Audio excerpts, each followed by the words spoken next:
We can't all do the intro at the same time. Hello. Welcome back to the Triforce podcast. Oh my gosh. What is your special? It's your special introduction voice. Am I a tenor? I guess I've never been told by anyone. No, you sound more like sort of like Hello.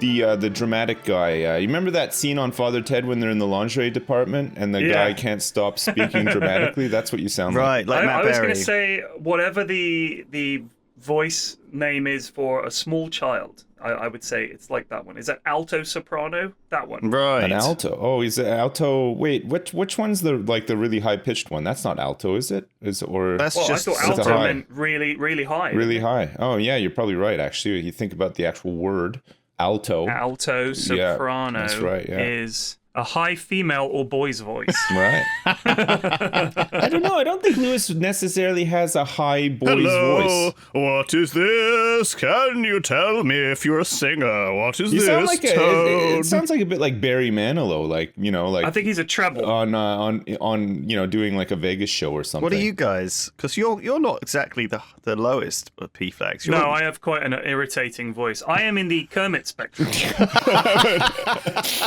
I mean, my voice is pretty irritating too. It's a lower Yours is irritating. a bit deeper. There's a lower register. You're probably a baritone, I would say. Yeah. I feel like Sips, the word baritone just suits you, even if it's not the right pitch at all. Thank you very much. Thanks. Named after a guy called Barry. They all sound like Barry. You've got that kind of Barry tone. Oh man. How are you guys doing? How's all right. How's your week been? You feeling good? Feeling healthy? I've had a good week. I'm like today I'm like a little bit of a deflated gamer. I played Valorant for the first time yesterday, and I did not enjoy it very much at all. And, I heard your 30-second review of it, which was just that it was basically how have they tried to design a game deliberately to be so boring. It felt like that. Yeah, I mean, and like a lot of it's an opinion, right? Like I'm not personally you've played a lot people. of games. You're welcome to your opinions. But yeah, no, I just surprised. Like normally, like I have like a high tolerance for like most games. Like I can't really think of too many games that I dislike, but I found the experience just miserable. It was just not great. I get that you need to have played CS:GO or whatever, but I'm not sure I subscribe to the whole, well, you got to be good to have fun. I mean, where's the I just don't know where the motivation to pour hundreds of hours into a game just for it to eventually be fun is, like, you know what I mean? Like I feel like there should be things about it that are fun out of the box, So this week I've been playing. Maybe, I don't know. I played a bunch of more board games. I've been trying to play like a new board game every day or two, right? And so I've played a bunch of board games this week, and learned a few. And board games are this thing where you buy a copy and it's like 40 quid, and you play them once or twice usually, and with maybe a couple of friends, or and then it stays on the shelf until your parents come around and you look at it and you're like, oh, do I want to teach them how to play this board game? And they're like, no. And so you end up playing Codenames or whatever. It's because they know that. Which is a great game. Which is a great game, by the way. But I wouldn't really consider it even a board game. It's more like a short, easy card game, or it's almost like a little puzzle game. But don't you think that, in a way, like one of the I do enjoy board games, but much like Sips's problem with Valorant, if the board game is very complicated and takes a long time to explain to me and there's a lot to it, that's great for people who play board games a lot and are going to invest the time in that game. But I just want to play something where you go, okay, it's real simple. You do this, you do this, you do this, boom, let's play. Because it's more of a vessel for you to do something rather than just sit about. I mean, rather than, we'll have to really unpack this game. There are some games where that's not too bad, but there are other games that it's so complex. Hour it kind of depends on who you play with. Like I felt like this is a credit to Lewis. I've played like more board games with Lewis than I think I've played with anybody. And if a board game is complex or has a bit of a learning curve, which some board games do, like Flax was saying, Lewis, like I find Lewis pretty good at sort of guiding you through it, telling you the kind of moves and stuff that you can make or whatever. But it's more interesting, right? Like you feel like, okay, yeah, this is a lot to like to learn or whatever, but I can actually have fun in this space. You know, like I've learned these things that I can do them. You know, he's not just like owning me left, right, and center because he knows how to play the game already or whatever. And that's fun. But like, when I was playing Valorant, I just found there's no space to actually have any fun. It's like, even if you're playing with somebody who's really good and they're trying to teach you like where you need to be or whatever, so you walk around a corner, you're dead. It's just like, you shoot at a guy, it doesn't kill them, then you're dead. It's like, it's so utterly unfun at times. I feel like you're joining pretty late to the party, right? Like it's been going for a year, and the people who are still playing are the ones who are decent. I guess so. Yeah. Like I feel like there's not too many noobs coming into the game at this point. Yeah. At the same time, like it's sometimes like that with games. Like, you know, I played a couple of these games on tabletop, and the guys, I got completely flattened by this guy, and I was like, how many times have you played this? And because I played it with 3 other randoms on the internet, one of them was like, oh, this is my first game as well, and the other guy was like, I played it once, and this guy was like, according to my spreadsheet, I've played it 78 times. And I was like, are you fucking joking me? You know what? Another thing about if you're having to teach someone the game, you know, when you do, all right, let's do a dummy round. Let's just start it off and everyone blah, blah, blah. I often feel like for the person learning the game, they might still have fun, but essentially it is hard if you've played a complicated board game before to get a good game. Like, it's going to be a fairly simple, it's just a way to spend some time, and that's nice and everything. But if you're looking for a good competitive game, you really want to play against someone who's played it before. Yeah. For example, if I'm playing Blood Bowl, which I've played a lot of Blood Bowl, and I'm playing against someone who's never played it before, it's not really going to be a fun game in the sense for either of you. No. Yeah, because they're presumably going to lose, assuming the dice don't fuck me over. Even if you try and let them win, you probably won't be able to. It would be hard to lose because there are a few simple tactical rules that once you get those down in Blood Bowl, the game does sort of start to make a lot more sense. But it's very easy to make boo-boos. Like if I'm playing Blood Bowl against someone, I can tell fairly quickly whether they're any good or not. And you come up against some guys who are ridiculously good and they just don't make mistakes. And you come up against some people who are just awful. Because I'm playing against a stranger and my guys might get some skill points out of it, it's actually pretty good. I don't mind those games. I'll just take the W. But if I'm playing with a friend, it's going to be hard to get a good... Like when I played with Tom, that was good because he knows how to play, I know how to play, so it was a good competitive game. But if Tom had never played, I don't know if it would be much fun for me because I'm like, I don't want to beat this guy who's just learning the game because that's going to put him off. It's not going to be fun. Yeah. So I think that's a problem with board games. If they're super complicated, you need to find other people who play it. Yeah. Because I used to go to a war games club called Stab. That was the name of the club. Did that stand for something? Southbourne Tabletop and Board Gaming. so I'll go there. I can't remember if I've spoken about this before on the podcast, actually. I love that.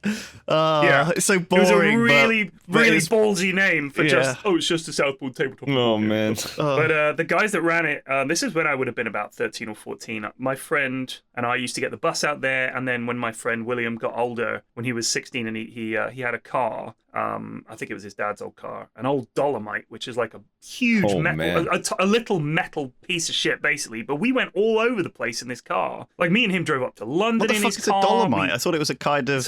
it's a kind of stone or something, right? It's like a kind of rock. Are you thinking of dominoes? If you look up the Dolomite dominoes car, aren't a stone. It still had a choke. So look up the Triumph Dolomite. It is actually a choke. Daddy. I know. Oh, so the choke is like the thing that you pull to either restrict or unrestrict, I think, the amount of fuel going into something. Anyway, someone will know. So sometimes it wouldn't start. He'd be doing the choke and we'd have to give it a little bump and everything. It was an old car, but we went all over the place in this thing. So we used to go to the board gaming club. He'd pick me up and we'd drive over to Southport. It's the kind of car where on a cold day like today it might not start and someone has to get out and push it down the road. Oh, yeah. And things, the heater doesn't work. Do you remember the days when I did that to my dad's car a few times when I was just sort of, like 10 or 11, the car wouldn't start and we'd be stuck in the village and I wouldn't be allowed to sit in the driver's seat, and be the one, on the wheel. It would be him. Of course. Him sat there while me and my brother were out pushing it like two kids. Of course. Well, yeah, that was...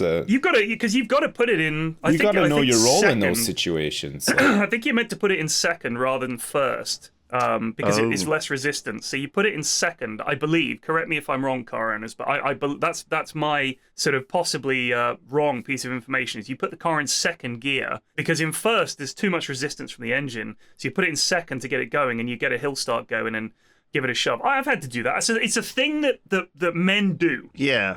Where It's you're always a walking little along. bit scary when you're coasting along this car down the road and you're running out of road or something. Right, but it's quite exciting. It's like it's one of those moments where strangers come together, where there's someone pushing a car and you're like, need a hand? And they're like, yes we do. And you're like, ooh, and you drop what you're doing and run over, and then you're both pushing this car, and when you get it going, there's a sense of accomplishment. They're like, cheers mate, cheers. You're like, no problem lads. That's true, just but a man passing by, ready But to do man however, things. every time you do it, and every time I've seemed to have done it recently, I've forgotten the fact that, I'm basically standing above the exhaust pipe. And so as soon as the car fucking sputters to life, I just get doused in fumes like a coal miner. The other thing Do you you got know what I mean? I have done it before where I'm pushing so hard that when it does kick in, it zooms forward a bit and I just fall on my face. I've done that once. But they were like, "Oh, cheers, bud, you're right." So yeah, cheers, guys. But yeah, it was. It's And then you exciting high getting five the and you car hope going. that guy just lives the rest of his life and has a happy time. Yeah. And never has to stop the car again. You never essentially. see him again. There was no time to exchange numbers because he's away at that point. Do you know what I mean? He couldn't thank you or anything. He's gone. Thank you. Be well, little one. Never stop again. And he's still driving today. Yeah, he is. Bless him. Oh, Oh, man. talking of transportation, Yeah. it's a segue of sorts. We're landing on Mars, or the Americans are anyway. Let's say the Earth people are landing at Mars. Perseverance is touching down tonight Oh. at about 7:15. That's when the broadcast begins. So I think it's meant to touch down around 8 or something like that. Right. Very exciting. It's a proper sciencey rover. Like, this thing is not just one of those things No, that you yeah, sit it's there actually got instrumentation yeah, and stuff this to thing do is a banger of to a get rover. the business done. We've It's- dropped shit on Mars before that's big though. Like I think I saw the last Mars rover and it was like the size of a fucking small car. They're Oh, pretty they are. big. Yeah, they're huge. Yeah, they're big. Yeah. big But rovers. this thing's the best one we've sent, I Yeah. believe. Okay. How long does it take to when was it launched? It was launched a couple of months ago, right? I think it takes about 6 months to get to Mars. Yeah. About six to 8 months, because they have to wait for it to be on its closest approach to Earth. So we're Yeah. at our nearest point, and I don't think they send it off at that point. They send it just before that, so it's going to intersect at that nearest orbit. Yeah, And that's it takes the about best 6 way months. to do it. There's some really Yeah. interesting orbital mechanics for like moving stuff between planets, right? And you have Yeah. to you could like kind of cheat by using the way the like distances they are away from the sun, Yeah. kind of to get it there much quicker. But the other classic thing is that you have to any thrust you give to speed it up, you have to put back at the end, right? So it's Yeah. like this like thing where you could just if you're careful, you could just give it a little bit of thrust and it will just go in the right direction and then Mars will just catch up with it kind of thing. Yeah, it's Yeah. amazing. It's really clever. Yeah, it's nuts. I love all that. Like in Kerbal, when you plan your route, it's Please like that. don't mention Kerbal because I will play it again, and it's just Okay. it's one of those Well, rabbit holes. There's a second one coming out eventually, isn't there? Yeah, So it got fairly delayed. soon. It was supposed to be out this year actually, but it's been Yeah. delayed. I get the impression it's called Perseverance because we all remember the poor British one that just crashed and sort of burned Yeah, the on the Beagle. surface. Yeah, Beagles. there's what was that one that a lot of British people worked on? It was was it Titan? It was the one I think it was the Beagle. That was the ESA, with the European Space Agency one. the one that But it it touched down. The solar panels didn't open out properly, and it died. Oh, was that It Beagle? was Okay. very sad. Yeah, everyone Yeah. was very sad about it because it had the name of a dog, and Yeah, it everyone felt was... like a little. We'd sent a puppy to Mars, and it had perished. That's kind of Yeah, what it and felt. all these old men with their beards were all very much like it was their puppy, because they'd all spent, Yeah, years well, I mean, working on years. this bloody thing. Well, how would It's a you life- it's a feel? career. You spend your whole time working on that, and it should work, and then it doesn't work. It's like when you go to turn on your TV and use the on-demand function on your TV, and it just doesn't work, and you're just sitting there thinking like, this works every day, and now today it doesn't. What's going on? And then Yep. you turn it off and on again, and it works again. Yep. I guess you But can't you do don't- you that don't with have that option out with there, a yeah, rover it's- or a satellite or whatever. Like, just, Turn it off and on I again. think there was because they didn't really even know what happened originally, right? With Beagle 2, but I think they managed to get a telescope to show that it had actually landed on Mars. But I think it was supposed to open out like a flower, right? And Yeah. I think what happened was one of them got like stuck and prevented all the others from opening. And so Right. it's sort of permanently like kind of still closed, which is a bit I mean, of a couldn't strange... they send Perseverance over to give it a little bump? You know what I mean? Right. Give it a little, just nudge it. Just drive Perseverance into it a little bit. But what happens when that then gets stuck? It's like farming sim. Do you know what I mean? Then someone has to get another one to free that. And then before you Yeah. know it, you've just got this conga line of probes stuck at each other on Just Mars. bumping into each other. Yeah, I don't know. Like, at what point do we do it? Does it become like just a disaster? But I'm assuming technology has increased in the 10 years or 20 years maybe since it was sent. I can't remember. I don't even know when it was sent.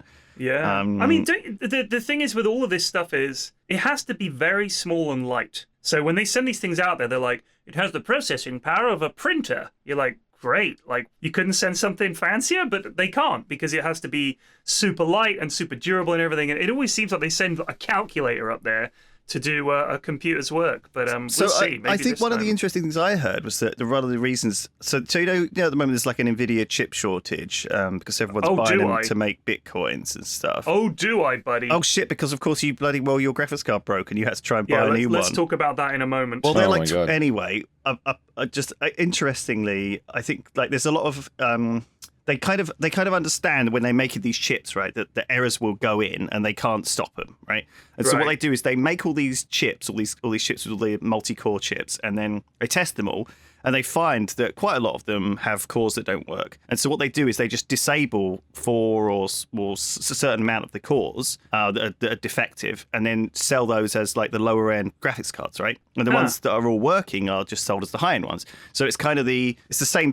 It's a really strange thing, but I guess it just must be a part of the manufacturing process that these defects you can't be avoided, right? They just slip in, and I mean, if you look at how them, complicated it is, like it's the architecture of these chips and how they sort of grow them almost in the lab is insanely complicated. It is so bananas. It makes me think like we are living in some alternate, like this is the kind of stuff. I don't know. It's so complicated. Some of these technology things are like so crazy how they figured out how to do it. You know, because it uses quantum like theory and stuff to like do some of these things as well, which is crazy. Anyway, it's too crazy. But the point is that I think when you send something into space, there's a lot of cosmic radiation, and you can understand how that could fuck it up. Well, fuck it up basically, because the Earth shields us from almost all of the harmful cosmic rays. But when you look at astronauts' helmets when they've come back and stuff like this, you see that the cosmic rays have like almost created this kind of like these jagged microscopic pieces of damage through their spacesuits, right, in space. And so if you're sending a mission, you have to have it be protected from radiation. But in order to do that, you need like, a large amount of shielding, and so I think you could see how chipsets could be vulnerable to because it's so witty. It's so witty. Yeah, so I mean, I just find it so interesting that so I think you have to have redundancy, right? You have to have like multiple systems, like the film Armageddon, right? You have 2 rockets, just in case. You have to have in case something breaks, you have to have like you need to have 2 Bruce Willises. You need two Bruce, we need also twins. Also in the film Contact, they build the thing, and then they're like, oh, it fucking blew up because the terrorists blew it up. Yeah. And then there was, I think it was John Hurt, might have been the super rich lad in that, and he was like, I built another one in secret. That's right, yeah. Well, that's in handy. Japan or whatever. I watched that movie lately. It's forward thinking there. The Japanese have made us another one in secret. It's like, oh, good. In The Martian, the rocket blew up. Oh, the Chinese have got one. Oh, we'll use that one. It's like, The Martian was great. I liked that, actually. My kids loved that film. I didn't expect them to. They loved it. I thought it was good. They loved it. It's a good one. Can we watch that one with the man on Mars? Oh, so my graphics card. Oh, okay. Or Do you Mars. want to know about that? Go either of those stories. Let's go. Let's go with the graphics card, and then we'll as a break, and then we'll go on to Mars as an interlude. So the what did 2080 you do? that I had. What kind of VR 3D porn were you watching that fried your graphics card? Sadly, it was Tarkov. Right, I see. It was just one of the fans gave up. And happens. So what was happening was it was wobbling. So one of them was nice and steady. The other one, you could sort of bump it up and down, and it sort of wobbled on its central fulcrum axis. Right, I don't know. The central point was wobbly. Pretty technical. So as it's spinning, it starts to so there's a little play in the fan, and it's moving up and down, and it's going rubbing against the edge of the case. Yes. And I was like, oh fuck. Very common. So it wasn't a bearing, it was just rubbing against this. Is because a lot of cards you can remove the coolers on them and put aftermarket coolers on. Could you not do that with yours? I can't. Right. One could. I've done that on a couple of my cards before in the past, but a lot of them now have this are like this one big block, right? And they're not designed to have the stuff removed anymore. Yeah. Well, I didn't want to put anything on. It's not a question of it running hot. I'm happy with the temperature. My case, I have like 6 other case fans in there or something because I thought, it's a nice, simple cooling system. It gets up to about, with both fans running, I can keep it at about 74, 75 degrees, which is fine. Yeah. So I was happy. In the summer, I just stick my big floor fan on there to help out, and it's Gucci with no problems. So I feel like it's time for an upgrade when you're opening your PC and putting a floor fan in there. No, I'm not opening the PC. It's honestly fine. Like, I ran it over the last summer. It was hot last summer. No problems. No, the issue was just that the fan broke. So I was trying to stream Tarkov, and Tarkov, as Sips and anyone who plays Tarkov will know, is a very sound, intense game. You need to be able to listen, hear the rustle of a lad in a bush, hear a footstep. Clunk, clunk. What's that? Is there a lad in a boom, boom? So you got to listen all the time. Yeah. So with meant that I couldn't.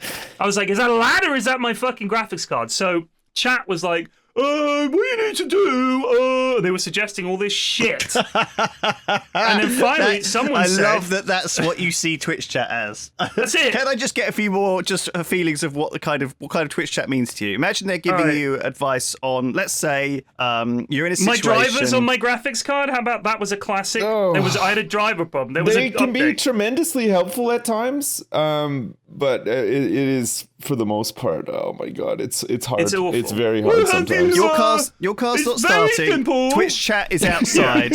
They're gonna help you get going. Just all you need to do is open it up, and it's very simple. Anyone can do it. You just open it up, take the engine out, reseat the engine, and away you go. Very easy. A fool can do it. Like, what do you know about it? Well, I just googled that. So it's like, yeah, I fucking googled that as well, you melon. So that's the kind of thing that they do. Is they'll be like, I will help by Googling. And they Google, and then they tell you a thing that they Googled. I'm like, you don't know. You don't know. It's so true. You've just Googled it because I just wanted to help. Then shut the fuck up. That would help me because I'm super stressed about this. It's pissing me off. I've got this noise 24 hours going on in my office. It's driving me up the wall. The one good piece of advice I got was from my friend JJ, who said, get MSI Afterburner or some kind of fan control program. Reduce one fan down, pump the other one up. You could even reduce the power to the GPU if you wanted to, and hopefully that'll fix the problem. It didn't fix the problem. No, but at least it was like a sensible thing to do. It was a decent suggestion, and JJ was the one who designed like my computer. The dude knows a lot about PCs. He does reviews for all kinds of stuff. I trust his opinion, and I know he's like a real man. I had the exact same thing. I was playing GTA on NoPixel, the RP thing. And so it's GTA 5, but it's heavily modded. There's lots of extra stuff.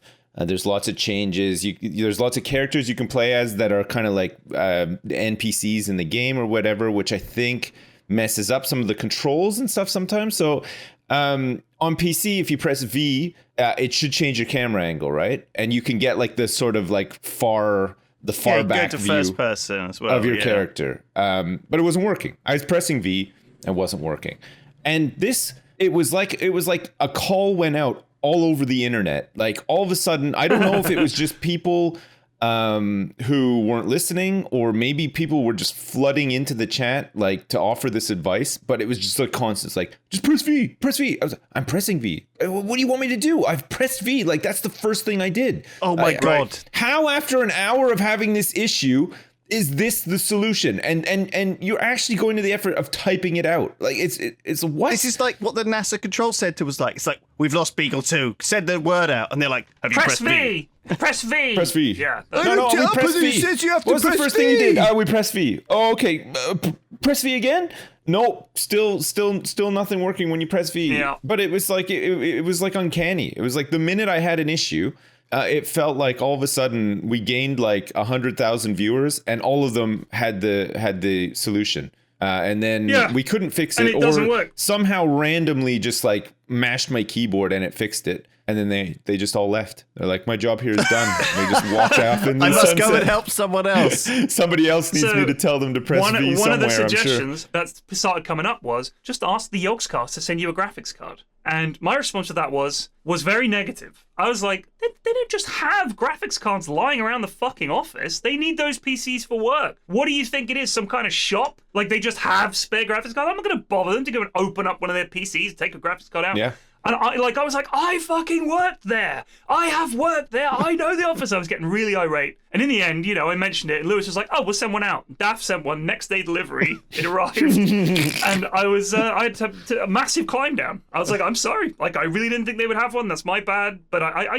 hate to ask. Man, you should have just kept going. You should have just been like, they sent me the wrong card. They didn't send me a good, like you should have just kept on with it. I couldn't Never double back down. I couldn't do that. I was wrong. Yeah. So I got a 1080 to tide me over. The noticeable difference, by the way, between the 1080 and the 2080 with Tarkov. Like, yeah. it was, I had to trim a lot of stuff down, and I was like, wow, like I kind of got used to having just everything on ultra. It does max look or whatever. pretty. It's a pretty. I mean, it's intensive. I can't really think of many other games that are as graphically intensive at the moment. I mean, given that, bear in mind that like things like the newest things like Cyberpunk are kind of designed to be run on a fucking Xbox 360. Do you know what I mean, or whatever, like a fucking garbage version, but then run terribly, by the way. But we know this, but it's kind of this thing where I mean, the texture details, the lighting, the sound, everything in Tarkov is like insanely. It's a beautiful game. Like it is incredible what they've done. And but it also doesn't. I've played it, and it definitely doesn't feel optimized in a sense. Like it's not. No. It doesn't really care if you have a crappy graphics card. It's like you can make it work, but yeah, it definitely needs a good graphics card. I found you can run it. It runs on the 1080, no problem. I've been playing it for the last few days. And I've sent the 2080 off to be repaired. And Marco, my PC guy, he ordered the parts. He's ordered some more fans for it. Oh. It's going to take about a month and a half to get here. Marco, because sadly they're going to have to come from China. There's nowhere else we can get them. We tried sourcing them. The ones that we want to replace, brand new. You can get a lot of secondhand ones on eBay. No thanks. They're all like, because of this graphics card shortage. I was thinking about buying an upgrade. I thought, well, fuck it. If it's not working, I'll upgrade to a new graphics card. Impossible. I was not aware of just how bad it is. And Marco was telling me he tried to buy a graphics card. I think it was on Scan or Overclockers or something like that. And they went on sale at like 11. He called it like 5 past. And at that point, he was already like number 1,000 in the queue. Wow. Of like, to buy one. So it was like, yeah, you're on the list. But we just sold out like instantly. So people out there are just fucking buying everything. It's incredible. Yeah, it's nuts. And I think it's Bitcoins. Is that the thing? I or don't are they know, just but not I'm making so enough? glad that Bitcoin is going up. Not because I actually own one, but because my Bitcoin farm in Tarkov made like 720 grand yesterday just off one Bitcoin. Which you're virtually farming Bitcoin. Yeah, which to me is great. It finances a lot of my It does. my subsequent runs. I think it's actually to do with Taiwan being shut down, like the factory where they make some key components or some key thing being shut down because of coronavirus. I think that's what actually is caused the shortage. I think the Bitcoin thing is part of it, but I don't think it's the overriding factor. Yeah, so I mean that's that. I mean Bitcoin. How's your Bitcoin done? Because it's gone up crazy. It's crazy Bitcoin. At the moment. I don't have any Bitcoins. I don't really understand them. I don't have like any investments like that. It's just I think alien. I could probably say it's going to keep going up until you understand it, and then as soon as you understand it and buy a Bitcoin, that's when it's going to peak. No, I would never buy one. I just don't. That's why. Again, I just don't there's a understand signal. any of Do that. you see what I mean? Though Yeah. that's you're the goat in the coal mine or whatever, canary. You're the goat. I'm or the the goat. goat in the bear cave or whatever. Yeah. Do you know what I mean? At the mouth of the bear cave. Is that what they used to do? I just invest leave in it go stuff there. that's to say I don't really invest in anything, but like if I were to invest, I would invest in something I understand. Like there's a hemp farm that's going up in Jersey that is open for people to invest in, and I thought, sure. I mean, it's, that's an industry that's just forever growing, it feels like. Like this is for medicinal. A hemp farm? That's amazing. It's for medicinal sort of purposes. Where did you find out about this hemp farm business opportunity? And tell me more. From Shady Tim down at the it was in the paper actually. It's like they just approved some legislation for this to actually happen, and they're raising like £5 million, I think, and then they're gonna list it on the stock market. Like this is the plan, and this is going to, because we got the perfect climate here apparently for growing it for some months of the year, and then for the other months it's just going to be done like indoors or whatever.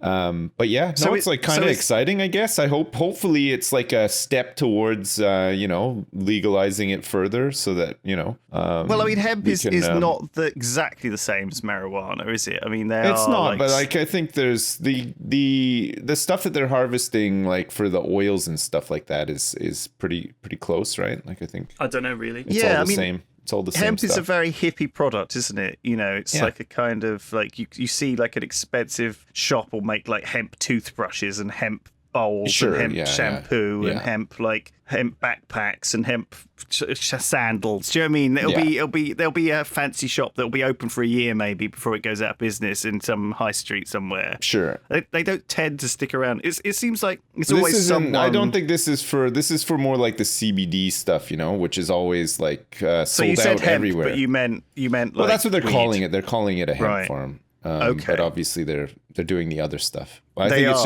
don't think they want to call it like the Jersey marijuana farm, because it doesn't have like a nice ring to it, because they're trying to actually attract old people to invest in it, right? So and so you lure them in with the idea that it's like knitting and yarn and stuff. Yeah, I'd say it's more like they're pretty upfront about it being like off the back of this like medicinal legislation that's I honestly, Sips, don't think that old folks are that against weed. Like, I mean, some are, sure, but I think if I spoke to my parents about it and said, would you like this doobie? I wouldn't say it like that. No. Would you like a doobie, Father? I don't think anybody's necessarily against it, but it's like, they have to make it palatable, right? Like they're not gonna make this enterprise like steeped in stoner culture, because it's not appealing to like a guy wearing a blazer trying to do TPS reports and do. I'm not sure they should like have a backwards cap on and be graffitiing Jersey Weed Farm in bright green spray paint. I'm just saying that it's like Jersey Weed Farm. I think you want to call it like fucking. You want to be, when you pitch your thing, you have to be honest about what you're doing. And if they're calling it a hemp farm, then I assume that somewhere in the blurb they're saying that they are going to be growing CBD and stuff like this, rather than it just being like, well, that's what it is, but it's entirely hidden from sight. No, it's not at all. Like, it's very, very upfront about what it's doing. Because you might be just investing in a rope farm, Sips, which doesn't feel very modern. I would not invest in a rope farm. I can make my own. Do you know what rope. It all comes down to? Is that these people, these olds as they are now, voted for years and were like, no, you can't legalize weed. Oh, no, it's awful. Society will fall apart. Oh. And then as soon as they realize it's good for arthritis, legalize weed. Oh. Yeah, it feels like that sometimes. They should legalize it. Well, and now that there's a clear way for them to make some decent money from it too, whereas before I don't think it was. They didn't have. It was. I think it was like always like a sketchy proposition, back then. Like if it was going to be legalized or whatever, how would it be regulated? How would it be controlled? What are the type of people that you'd be doing business with and all that kind of stuff? I think all that's come along a lot. I honestly think we should. Most of the old grandmas that I've ever met have always been a bit anxious about this theory, and I think they could do with just a chill out kind of smoke of a little, a little spliff. They could do with a little toke. Yeah. Just saying, we don't need to give them like a full-on bubble bong and stuff. Buy your grandma a bong this year for Christmas. Just get her a big bong too. Get her like a I think she'd get that on her own though. Yeah. I think the point is you'd hook her up with some you'd teach her like one time, and then you come back next month and she'd have like been on the internet and ordered like a fucking mega weed load or something. Just a mega weed. A mega load. You know what? She drank 5 pints of weed the other day. She's dead. My issue with weed has never been whether to legalize it or not, because it's a no-brainer, really. Yeah. Like, you can't have alcohol legal and say that weed is. I agree. They are similar, I think. They are but anyway, very similar, yeah. The problem I have with weed is people who are really, really into it, that's like their whole thing. Yeah. That becomes their whole personality, is fucking leaves on their shirts and pictures of weed, pictures of Bob Marley. All they fucking talk about is getting high. It's all they want to do. They got bongs all over And the house. in a really Boring. weird way, I know people who are like that with alcohol as well. Like, maybe not so much like, you know what I mean? But like drinking a lot, talking about drinking a lot, like their whole life revolves around drinking that's somehow. their whole personality. Is like, Yeah. that's all they have to say, really, Yeah. is about weed. Like, it takes over their You're life. right. There is that cultural Especially everyone with knows weed, someone though, who it's- is like a stereotypical stoner, even now. Yeah, like it definitely feels like that's the case. It just makes them very boring. And to be honest with you, when people are really high, they're even more boring. Yeah. They just say less. They just sit there a lot of the time. Yeah, I don't It's think like- I think like It's just boring. That's all. it is. Yeah. I think the fact that alcohol is legal and people can just get completely pissed and stuff is maybe more dangerous. It feels like Yeah, go look at inhibition. A&E. The effect on your inhibition is definitely I don't know, exaggerated, I guess. It is. It is compared really to bad. weed, which just makes you want to have a nap and eat more Doritos than you'd normally eat. Before we continue, this week's episode of the Triforce podcast is brought to you by Manscaped, who are the best in men's below-the-waist grooming. I think I could speak for all of us when I say that we've let ourselves go a little bit during lockdown. And if you guys think it's getting a bit untamed down there, maybe you could use a bit of spring cleaning. I can recommend Manscaped. They sent us all a great little package, the perfect package, and I've been maintaining my package with Manscaped.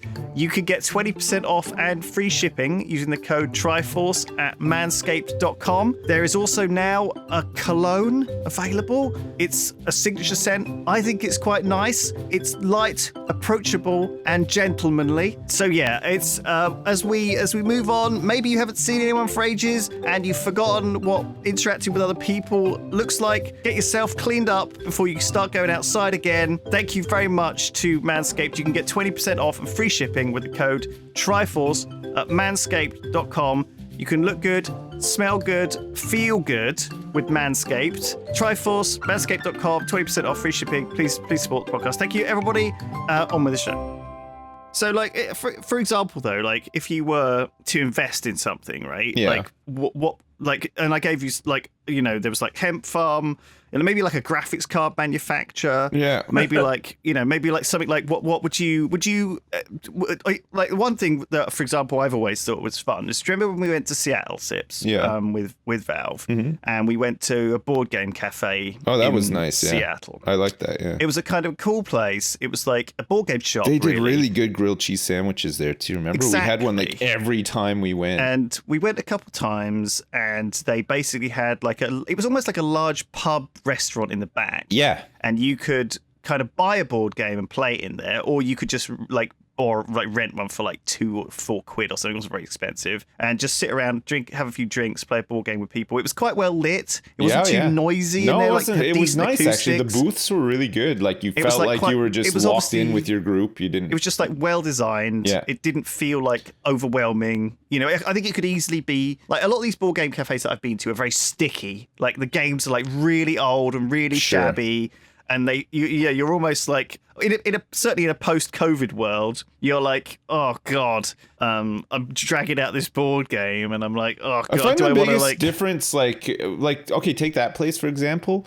It was in the middle of nowhere, right? Remember how like difficult it was to get out there? We didn't really have a car at our disposal, so we were kind of like either had to take a taxi there or relied on people to like drive us out there or whatever. Because it It's was true. it was in the middle of nowhere, but it's more accepted in America for stuff to be out in the middle of nowhere, right? Yeah, absolutely. And a byproduct of that means that the place that this is in, like the actual physical building itself, is much more generous, right? Like it was huge. There was not only was there like the restaurant bit where with like big tables where you could play the games, there was like private rooms that if you were having a party or whatever. Remember we went with Jeff and a bunch of people. They had that private room in the back that had like a hearth and everything. It was nuts. You're right. Oh my God, I forgot about that. At the front, it had that huge store. Remember where you could buy all the games, and they had like the pickup desk where you would like check out a game to play. Like they had thousands of games.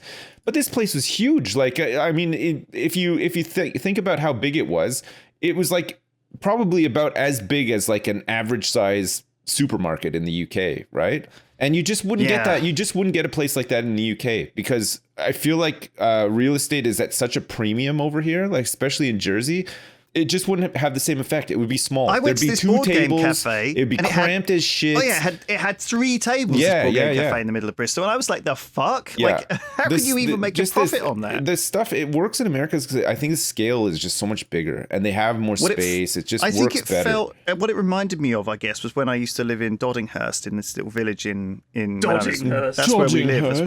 That's where I grew up in Essex, Doddinghurst. Nice. And obviously, it was a little village, had its own Have like they got a blue plaque there for thing. you? DH for life. I don't fucking know. You do the gang signs. Oh my God! It did have like a gang. You don't want to know about that. That's another story entirely. But there was like a village hall in the middle of the village, but because the village was sort of fairly spread out, you'd end up having to drive there, and so everyone would drive to the village hall, and it sort of felt like that sort of size, right? Like the board game. You'd sometimes go to clubs or things at the village hall, and they'd have like I don't know, like there'd be some event there, and it was almost like the same size as this thing, and it wasn't too big, Sips, to feel like it was some sort of warehouse or some weird like gaming event space. It wasn't like going to some sort of gaming tournament or whatever. Like I've been to Magic the Gathering big tournaments or some of these tournaments, sort of Warhammer tournaments, where there's this huge, vast arena with tables stretching into the distance, in these straight lines. It felt like a bar restaurant. But anyway, was that something that you would invest in? I'm interested. No, not a gaming place like that. I wouldn't personally invest in something like that because I feel like a place like that is something that you run because it's also your hobby and you have a community of friends or whatever that would use it. And then you'd make more friends, like, people who are really into it or whatever. Like if it was that, then yeah, if I was really into board games and I love playing board games, I wanted to create a space for myself to play board games with my friends and stuff. Yeah, for sure. I would invest in something like that, but just like solely just to be like a silent partner just to make money or whatever. I don't think there's much money to be made there. Like there's in a board game club. Yeah, I think there's enough to keep it running or whatever, but you're not going to be like buying a super yacht off the back of your board game club profits or whatever, you know what I mean? Like, yeah, I mean, not every investment needs to be I'm gonna be a billionaire. No, of course not. But I'm like when I think about investments, I want to like make some money. It's like stuff that I would do for fun or whatever. I wouldn't really see that as an investment. Like maybe you can kind of cut it as like an investment in like happiness and enjoyment or whatever, and you can justify it that way, and like I'm sure I could justify it that way. But if I was actually serious about investing in something, I'd want to just invest in like something that was growing, that was likely to make some money or whatever. That's why I thought that this Jersey marijuana farm could actually make some money. You know what I mean? Like this stuff is growing, like legislation comes out and like opens it up more and it grows more and could make more money, sort of thing. Like I thought it was like a pretty good thing. I mean, sign me up, baby. Where do I GameStop this to the moon, rocket to Mars, yeah, baby? No, it was just in the paper. It was just in the local paper. They're like, they've already raised $3 million. They need to raise $2 more million, and then they go onto the stock market, and then they're gonna just grow weed. And they're going to make all sorts of oils and shit for your arthritis, eye drops, Did you invest? No, I haven't. No, I want to, though. Send me the clipping. Yeah, I'm interested. Yeah, I'm interested. I want to get out to Jersey eventually and just live in a tax haven. And man, it's like the way forward for sure. I mean, you do have to pay income tax. Like, don't be fooled. Like, there is still tax to be paid, and big social bills as well. You got to pay a lot of social over here. But the corporate tax savings, great, and also you can invest in weed now too. So it's looking up. Well, I think one of the things we always were interested in doing with you was trying to find a partner who's who sells chocolate milk, right, on Jersey. Yeah, I don't know if that's. I mean, Jersey Dairy does a chocolate milk. We never managed to get in touch with the right people to get a chocolate milk that we could market as like. Because I want to drink Jersey chocolate milk. And it's really good. It's like it's UHT milk though. Like it's it's not like fresh chocolate milk. Well, I mean it is, but it's Well, that's fine though. So if we've got to ship it out to people. It's really popular in China. Apparently, their biggest customer, Jersey Dairy's biggest customer, is a country that's famous for its lactose intolerance. Really?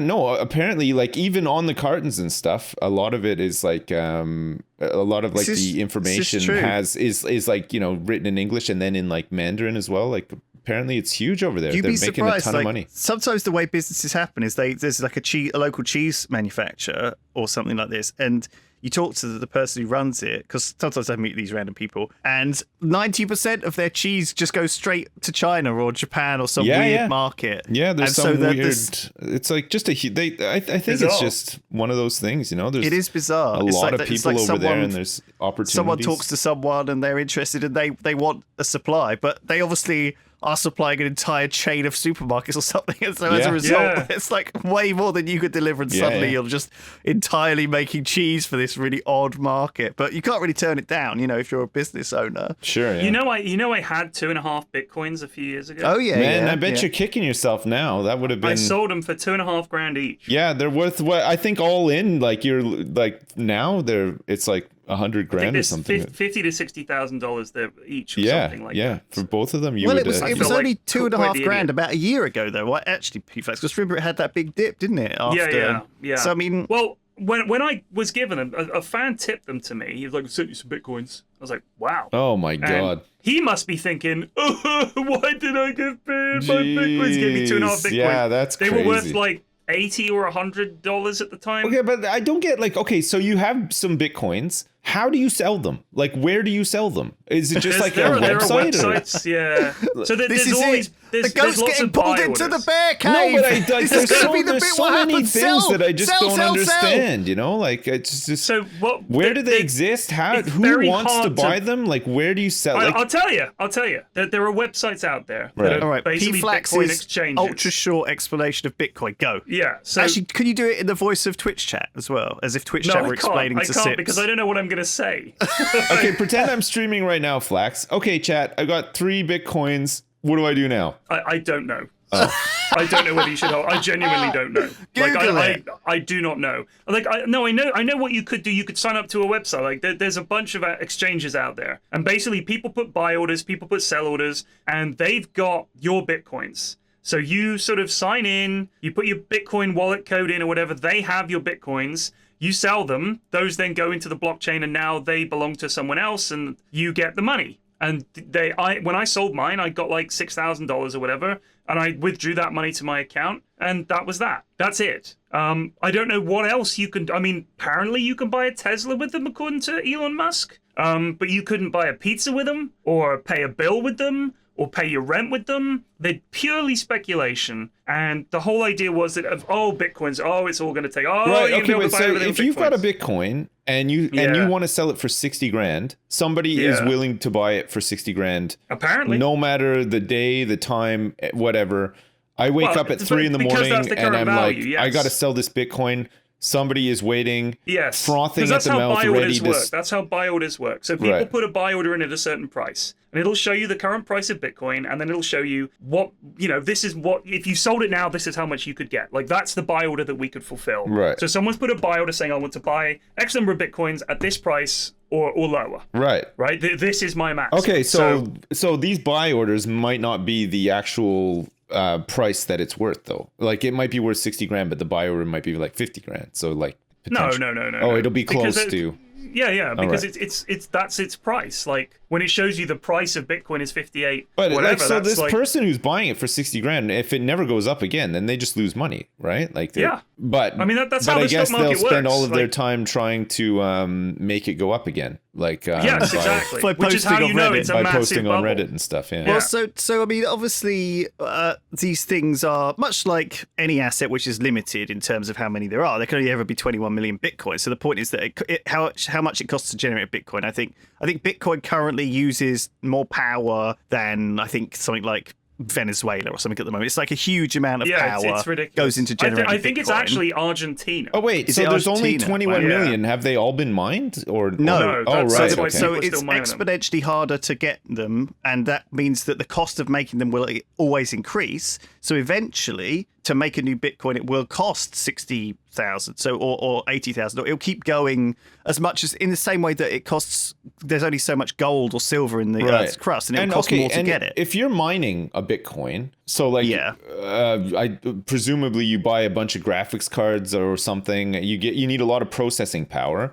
Yeah. How, like, do you just wake up one morning and on your screen it says you mined a Bitcoin? Like if you're lucky enough, or Essentially, it's yeah. Yes. So it tracks how much work you've put into the generating that Bitcoin, and So gives it's you like a percentage lottery of in that a way. Bitcoin. Like you're just No, it's not a lottery. No, so it's a lottery where you can buy and force a certain number of tickets in your favor, and then when it comes in, you get a share of the prize pool rather than just one guy. All wins right, the so people entire- know when the next one is going to be mined, and depending on how much effort you've put into helping mine that, you get a cut of it. correct. Yeah. And then, so once it's ticks in. mined, it's just available to be purchased by No, some. no. Oh, right. You own it at that point. It's in your wallet. So you own a percentage of that Bitcoin. So for instance, a Bitcoin is not literally a 1 or a 0. Like you can have 0.2 of a Bitcoin or Right. 0.007 of a Bitcoin or whatever. It's a bit weird like that, but you can divide it up But into chunks. always at and- the whatever price it's at now. So there's a millionth of a Bitcoin is called a Satoshi, which is like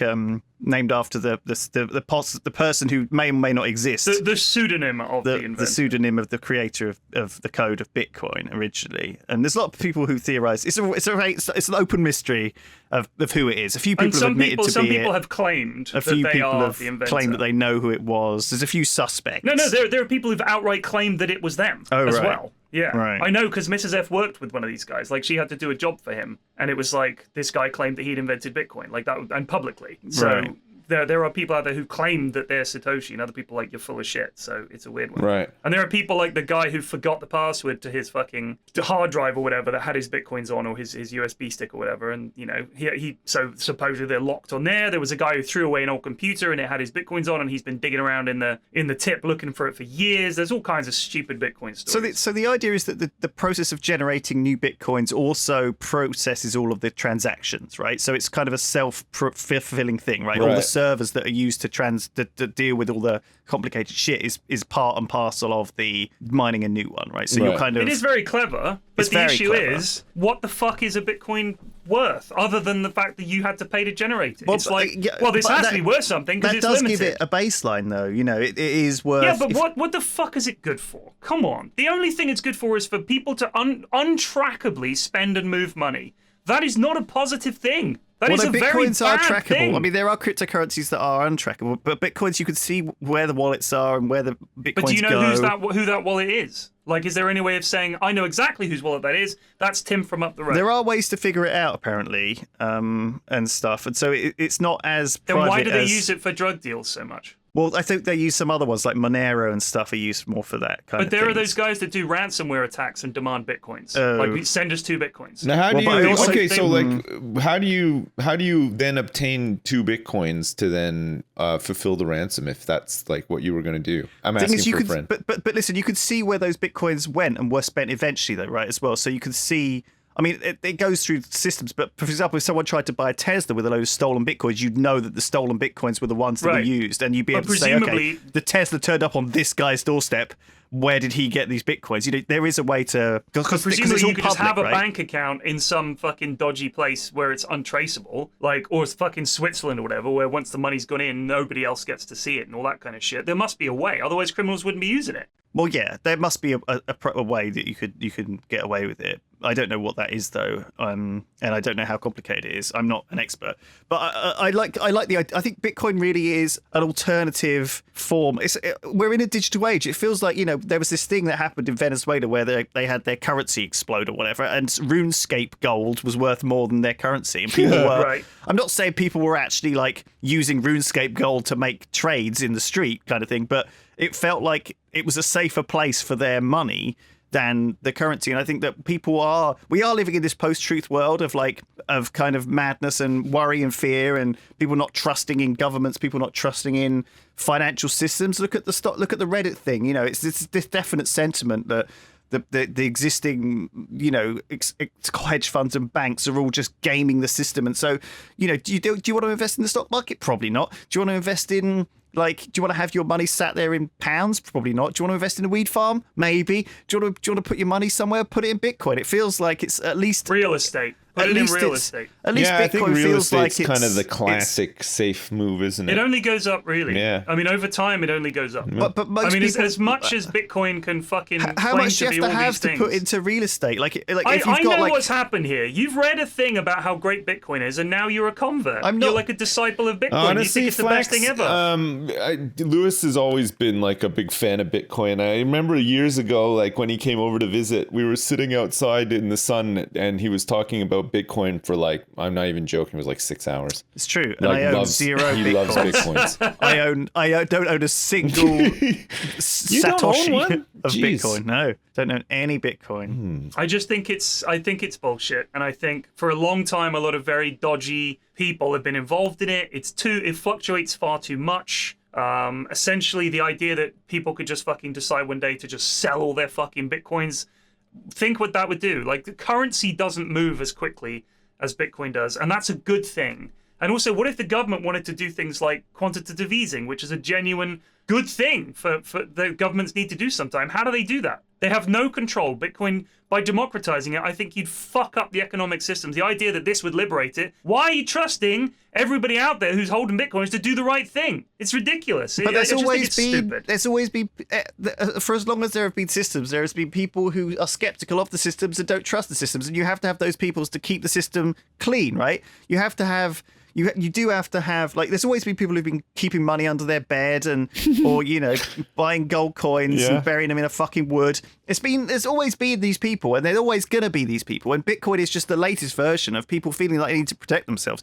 Because a lot of people's idea of what quantitative easing is just causing printing vast amounts of money and destroying a currency, because every fiat currency ever has gone to zero. So why have your investment in something which the government could just balloon at any point, when you could have it in something where there's a limited amount? It's like there are 21 million Bitcoins. If you own one Bitcoin, you're that's more than there's 4 billion people in the world, so you're 4 billion. Well, however many, 7 billion, how many people? 8 billion and 8.5, I think now. There's like 8. Well, it's like there's 4 like 20 million people in the world out there. There's a lot of people. There's a Bitcoin for everybody. There's at least a dozen people out there. I'm sure of it. There's plenty of Bitcoins to go around. I'm talking shit, but I'm basically looks trying out to window. say There's like 3 people in the world. they just walk past my window. I don't know. It feels like I don't know. It just feels like you actually own something. I don't know.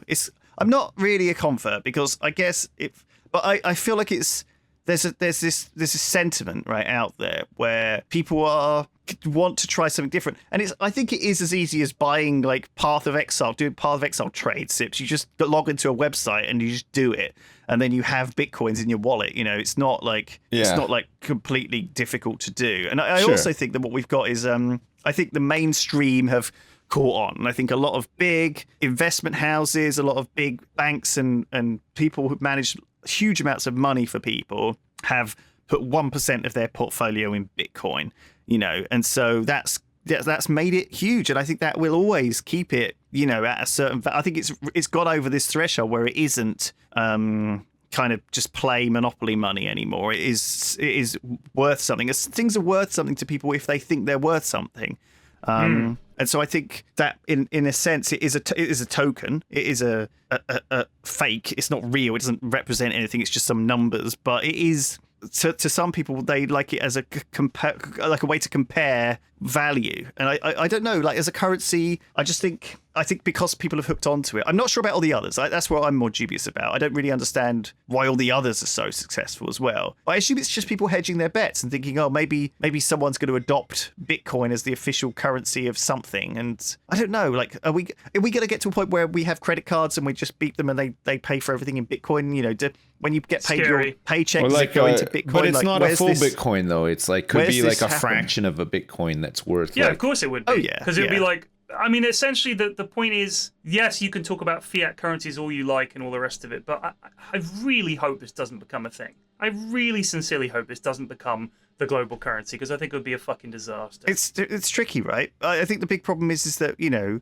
what we've learned, it's supposed to be, what we're supposedly supposed to have learned over the last 50 years is that, you know, the government needs tools to mess with the currency of their country. Very much. And if we do away with that, I mean, for example, what they had to do, you know, when you have runaway inflation, they go, what was it? I think it was in Brazil. I think they might be on the real. I could be wrong. Someone could look this up. But essentially, their old currency was so bad that the cost of a loaf of bread was going up by like, you know, 50 grand a day or whatever. So your money was worthless. Like it was like in the old days of, you know, Germany when you had a wheelbarrow of cash to buy a loaf of bread and all that kind of stuff. So they created a new currency and they set the baseline price according to the cost of everyday things. So like, all right, so 1 real is 1 loaf of bread. So if you have 1 real, you can buy 1 loaf of bread. They did this in Rome, actually. And that was one of the main things that caused a problem in Rome, because these things just don't work. People will find a way. It's like the classic story of the fucking people paying in India for the snakes. You know, it's like, oh, you know, bring a snake to us and we'll pay you $1, you know, to get rid of the snakes. And suddenly everyone's making snake farms. And so they're cashing in tens of snakes every day. And then they're like, okay, we can't pay $1 for snakes anymore. So all these snake farms just release all the snakes, and there's hundreds of snakes everywhere. Can you imagine? That's not what's going to happen. How much more interesting the hip hop scene would be if currency was snakes? Like you had like all these guys like driving around in cars with like 1 million snakes in the back seat and like all around them and stuff. That'd be kind of cool. The videos of them holding up loads of snakes instead of just Benjamins. Look at all these snakes, yo! I got the snakes. They got like a penthouse in Manhattan and just these big snake vats like everywhere. Like that bit in Raiders of the Lost Ark where he's underground. There's all the fucking snakes, and there's Biggie Smalls. Yeah, I got the fucking snakes. He's got loads of them around his neck instead of gold chains. Fucking it's not like a vault full of money. It's just a vault full of snakes. Yeah, that'd be awesome. Don't go in there. But they did it recently with carbon capture as well. So they had this idea of carbon capture credits. Like if you didn't, you know, if you created these things which basically were to do with like processes that use less CO2, then you would be able to redeem these carbon capture credits and get tax free or save money or whatever. And what they found was that these companies were just manufacturing chemicals that were, you know, really awful chemicals, and, you know, just in order to get free carbon capture credits in the same way, right? And so it was like people can't help but play the game, and you can never really predict it. When you start messing with markets like that, it's really difficult. You have to be so vigilant. But I will say this, if at least the system we've got, obviously it's not perfect, and as you say, some people are always going to fuck with it, but it has got us this far. It's generally, it could be improved, definitely, but I don't think we need to just sack the whole thing off and put our faith in something as shaky as Bitcoin. I think it would be a big mistake. All the institutions and the systems that we've got more or less work with what we've got now. And whilst there is huge disparity in wealth and there's fuck Wall Street and all that shit, that can be fixed with regulation if there's a brave enough government to come in and do it. If there's a collective will globally to say, right, let's fucking get this under control, that could be done. It doesn't need to chuck it all in and say, Bitcoin will save us because there's a limit on the number that can be mined and then blah, blah, blah. It's like, fuck off. Like, can we just fix what we've got instead of coming up with some new bullshit that people are making a shitload of money out of by tricking everyone into thinking, oh, Bitcoin, Bitcoin, Bitcoin. Everybody fucking buys Bitcoin, the price goes up and then they sell. What a fucking surprise. It's the classic pump and dump scheme, and it can do one. No, I completely agree.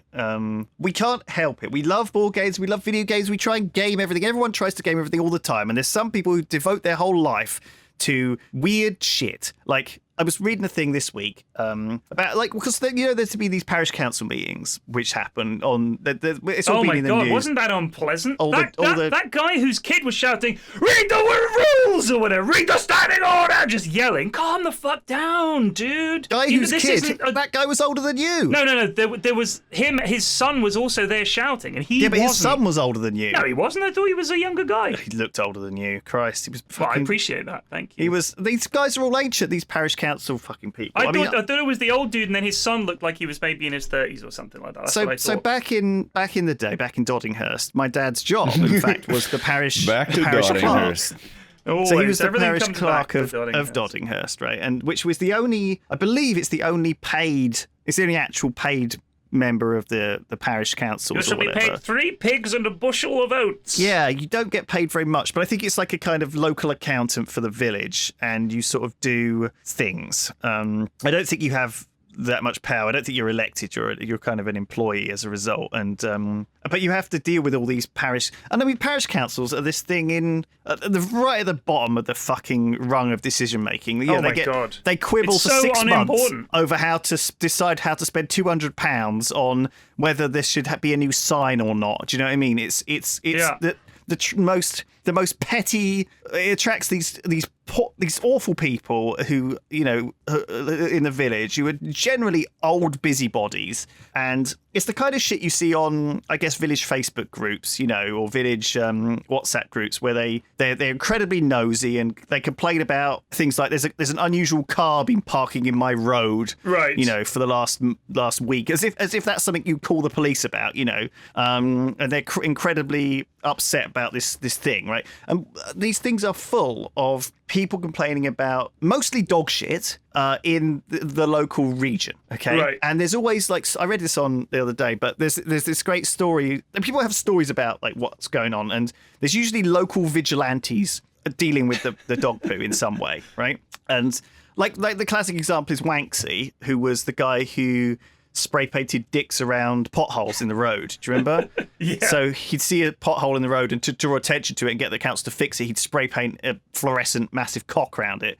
And it would be hilarious, right? And so, but other people have sort of taken his message on board, and so this one person has been, every time they see a dog shit, they've been just spray painting it with fluorescent yellow paint or whatever, right? So I think that's to a good highlight idea. the shit. You avoid. I wish treading they in do it. that over here, man. There's shit on the road all the time. Like it's awful. when I walk my kids to school, we're always looking down, only down. Same. You have to. Same. There's It's shit fucking awful. awful. You should get a spray paint. Just start spray painting. And the other thing, start spray painting and shaming. Apparently, one thing he did was he saw a guy who did it and was walking away from the dog shit. So he spray painted arrows all the way down the road, from the dog shit, pointing to this guy's house. Nice. Which I just love the idea. That's amazing. And then someone else, you know how when you go to Nando's and you get a little flag in your fucking I love that. Yeah. chicken that says like peri peri or chili and lime or whatever. Those little cocktail stick flags, they were putting them in the dog shits. As if they were like little sausages of deliciousness. So that makes me feel ill. Well, it does. Like, you have to get quite close to the dog shit to do that's that, so right? Gross. But the thing is that it's. I'm going to be honest with you. It's mostly old people, genuinely, Right? Because the old people that I see around here, it's just not a thing. When as a dog owner myself, we always take poo bags with us. And quite often, if you see someone and the dog's doing a poo and they're looking in their pockets, they're like, oh, you like go, oh, do you need a bag? Oh, thank you. It's like a thing. Like all the dog owners I know around here pick up. But then you see some old fucker and they're walking their dog and their dog shits everywhere and they just walk on. That's crazy. This old lady that lived a few doors down from us, what she used to do when her dogs would poo in the backyard, she would put it over the fence into another garden. That's what do you mean? crazy. What do you mean? So she would actually pick it up? But she would put it over the fence. Right.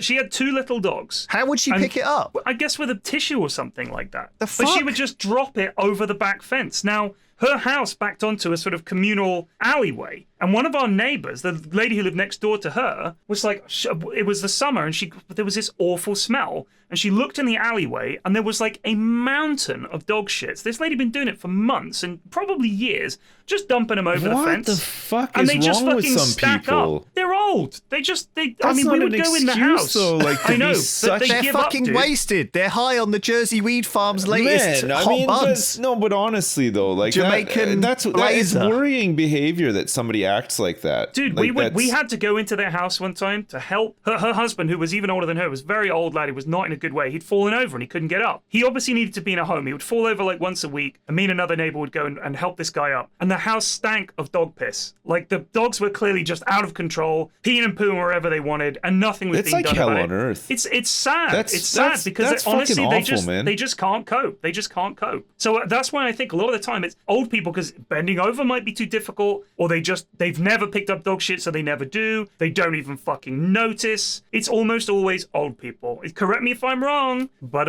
that's my experience. I think we should start spray painting arrows in front of their houses in that case, because then someone's going to send some help round. Do you know what I mean? Yeah. They need help. That's the problem. They can't handle it.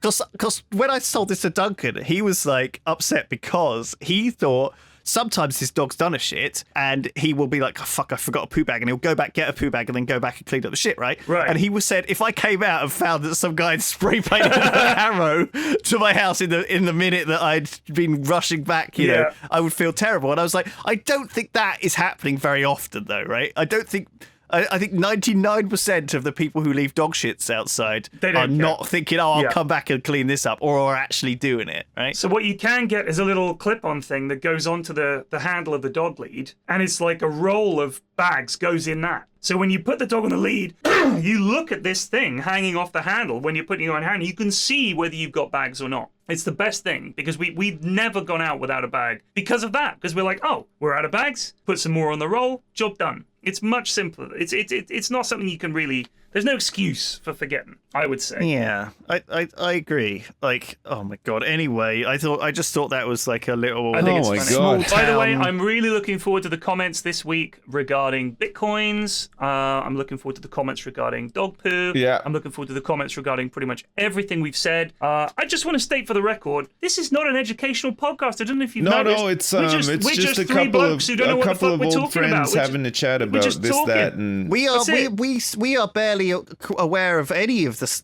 We're old, but we're not wise. Yeah, and we so, are. I don't know. I would say this for every person out there that's correcting shit. I bet there's a load of gaps in their fucking knowledge. Do they just not talk about those things? They just keep still. Oh no, I only speak about things I know about. Well, then you can only talk about two fucking things: bitcoins and graphics cards. That's the entirety of your conversation. No, I'm not. You're allowed I to can't talk about anything those else. things at all. I mean, I don't know shit about them. Graphics cards as well. I don't even know what graphics card I have in my computer right now. Like, it's that bad. We're just talking shit. It just works. We're just talking shit. That's it. Anyway, thank you everyone for listening this week. Yep.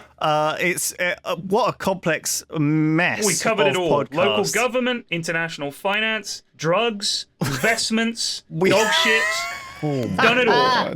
We've covered it all. Care for the elderly, space, Board cars, games, Yeah. board Mars. games, We did travel. Video games. It's all out. It's Wow. everything. It's been a roller coaster. Man, we've been. I feel like also we've solved a lot of the problems in the world as well. Just through having with our a expert simple knowledge. chat. Just a simple little chat. Oh, my mum It's just nice. texted And hopefully me. we filled 1 hour and 13 minutes or so. My of mum's your having time. a COVID jab today. That's Oh good. man! congrats. Well, Congrats. best of luck. I hope that she doesn't like feel too sick and stuff from it. And I think it's about a 10% chance you get poorly. A friend of mine had it recently. I think you're supposed to. I think you're supposed to get some like chills and stuff because No, that's how it apparently works, a lot of people right? don't. A lot of people don't.